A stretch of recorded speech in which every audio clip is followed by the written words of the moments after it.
Gaurko saioan konpartitu dugula gainontzeko mugimendu feministako kidekin Kenia Cordero gure kideak egindako masterren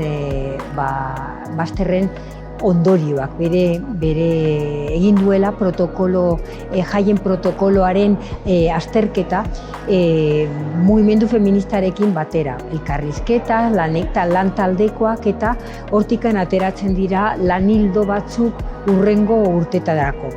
Eta berrikusketa eta debate kritikoa egin dugun orain arte egindako ibilbidea eta baita ere etorkizunean zeintzuk diren hurrengo erronkak. Kaixo lagun, kalearen Oiartzuna, 4 haizetara zabaltzen jarraitzeko egin zaitez bazkide.